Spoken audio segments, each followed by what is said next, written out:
Okay, here we go. Jeff has to go off part two. Just so I can get the business out of the way. The Windex is done. I don't need any more. Kenny, tell Tricia I'm not yelling at her.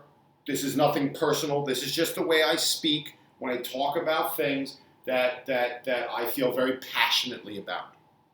Right? So the yelling and all you other metaphorical Tricias out there, I'm not mad at you.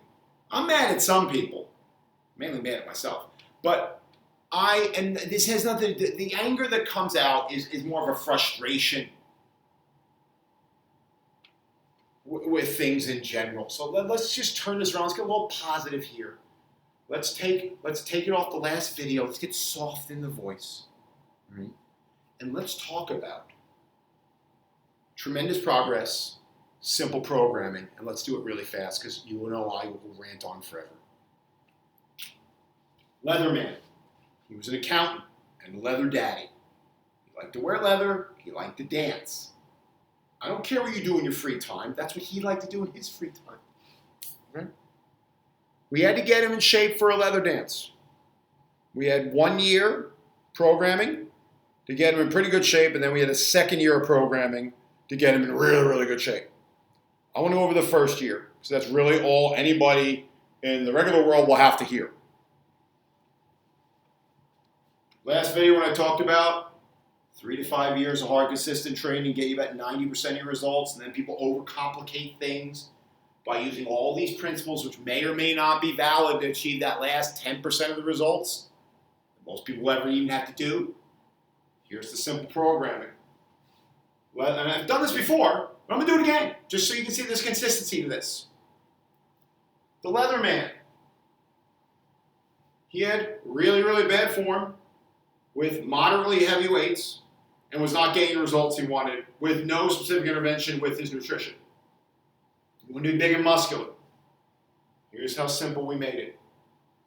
For the first 6 months, we followed a whole body routine. One exercise, God, here I go again. One exercise for chest, one exercise for back, one exercise for the front of his thigh, one exercise in the back of his thigh. Okay, I should have wrote all this out ahead of time. I was too upset. We did it for shoulders. Remember, I'm still moody. We did buys, and we did tries. All right, 7 exercises. Some people would say, Shank, well, if he wanted to look so tremendous, why don't you do anything for his calf muscles? Well, I'll tell you why.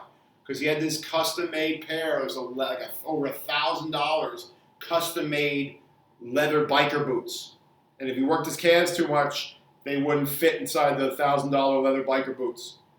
So, being the personal trainer that I am, we eliminated calves. If you want other calves in there, be my guest. For the first 6 months, we focused on very specific things. We focused on figuring out one exercise for each of these muscle groups. One exercise. We repeat that one exercise 3 days a week, trying to achieve 9 sets spread out evenly over every 7 days.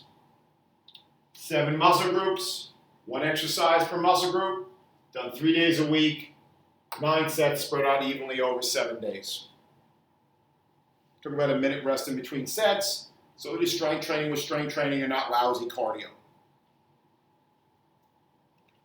Once he did these exercises correctly, we added into a second workout program in which we picked another 7 exercises, 1 for each one of these muscle groups. The only rule was the second exercise worked that muscle through either a different range or plane of motion. Okay? Once he mastered those exercises, we came up with a third option and then a fourth option. So that by the end of the 6 months, he had 28 total different exercises, which allowed him to cover every range and plane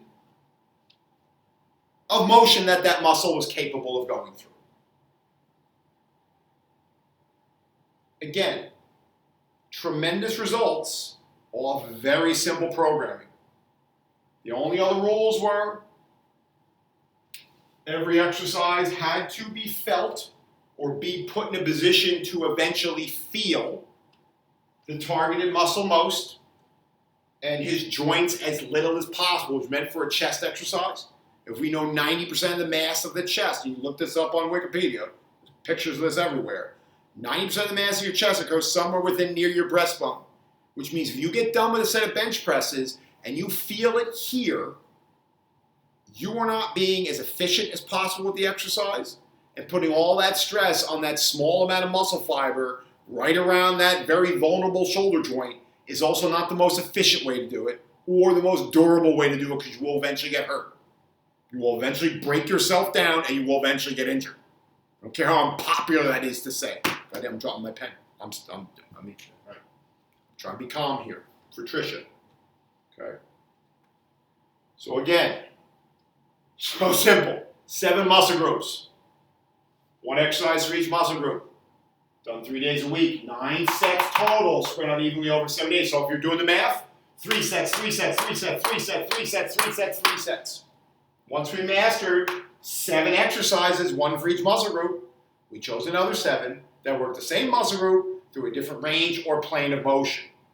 We did that, and it took us 6 months to get every exercise, not only learned how to do the movement correctly, but do it correctly in a way that it biased the targeted muscle and not areas of compensation. If we were doing bicep and tricep work, whether it was overhead like this to work the long head of the tricep, whether it was overhand like this to emphasize the lateral head of the tricep, or whether it was neutral like that to emphasize the medial head of the tricep, we made sure to stick with that exercise till he was proficient to a degree that he felt it in the tricep and not the elbow joint. If we did incline curls like this to emphasize the long head of the bicep, and we did barbell curls like this, and then eventually curls like this, like the preacher bench, to emphasize more of the short head, short, short, short, long, long, long, long, long, head of the bicep, we stuck with that variation till he was able to get the right external positions, i.e. form, okay, to feel it in the right place and not the wrong place, which very simply is the muscle and not the joint. The closer to the center of the muscle, where the mass of the muscle could be, versus the smaller point where it inserts on the joint, right? Whether it originates or it inserts. That's what we were trying to avoid. And then over time, we used progressively heavier weights.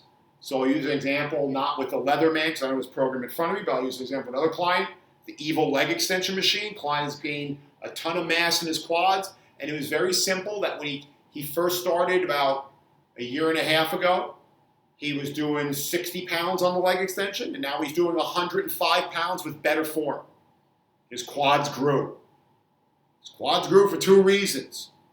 Number 1, he was doing the exercise with progressively heavier weights, but only when he was feeling the progressively heavier weight in the targeted muscle. And until he's able to feel it in the proper area of the targeted muscle, we put him in what we assumed were the most advantageous positions to allow him to start feeling it in the right place. That's it. That's how simple the programming was for the first 6 months. Then what happened was we went from having 4 different routines of 7 exercises. All the routines had different exercises for the 7 different muscle groups, because again, they had to work them through every range and plane of motion. 1 minute rest break. The focus was to give them the best form, the best external positions, to feel the muscle internally the best, while using progressively heavier weights over time, as long as it didn't violate that principle of where he was feeling the exercise, or if he wasn't ready yet to feel the exercise, like most people aren't with their back muscles, we at least put him in what we believe was the best positions to feel those targeted muscles. Is what we call form. Right? Once he had all those movements, and he had all those different variations, so we do exercise, we do routine 1 on Monday, routine 2 on Wednesday, routine 3 on Friday, and then the following Monday you do routine 1 again, okay? We then, for the next 6 months, had him do a 4-day-a-week routine of pushing 2 days a week and pulling 2 days a week. This allowed us to up the volume on individual muscle groups. For his chest, we'll call these the A muscle groups, back, front of the thigh, and back of the thigh. We were able to take his volume from 9 sets a week, spread out evenly over 7 days, to as many as 16 to 20 sets. This actually didn't come until year 2. It was more like a 12 to 16 sets per week. And for these, for the B muscle groups, the smaller, more ancillary muscle groups that get worked in this area but not the other way around, I'll get into that, it's going to get too complicated, we went from 9 sets to 12 sets a week. Now, I'm not going to get into specific details because the video will go on too long. That'll be a whole other video. But that was as simple as the programming was. All right? Why your farts smell and your program stinks is because you look at this and you're like, oh, no, there's no way this could work. No, it does work. You combine, usually people don't believe this works, so they're trying to make up for something else they don't want to do. If you combine this simple programming, right? His push day was 2 chest exercises, 2 exercises for front of the thigh, 1 exercise for shoulders, and 2 exercises for triceps. The shoulders was either the lateral deltoid or the anterior deltoid through shoulder presses and side raise variations.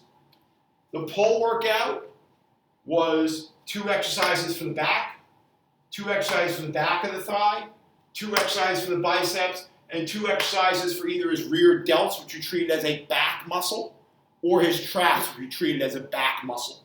We treated as a pull muscle, excuse me. That's how simple the programming was.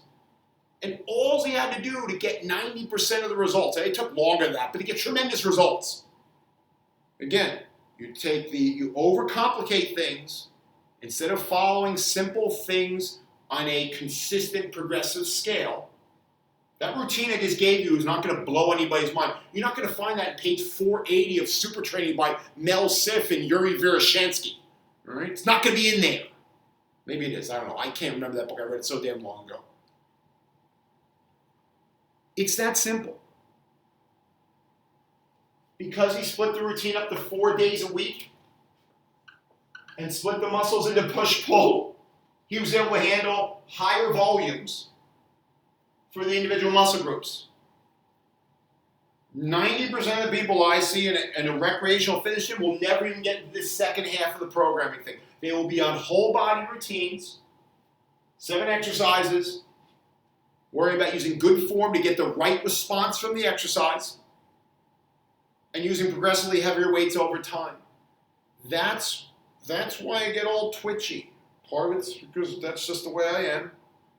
But part of it's because when you combine a good diet with adequate protein, and depending on your goal, if you're trying to gain weight, you eat more calories than you burn off. If you're trying to lose weight, very simply, you eat less calories than you burn off. I understand it can get more complex with that, especially after people lose the first 10% of their weight. I already ramble on long enough. I'm not getting to every damn detail here, not in this video. That's it.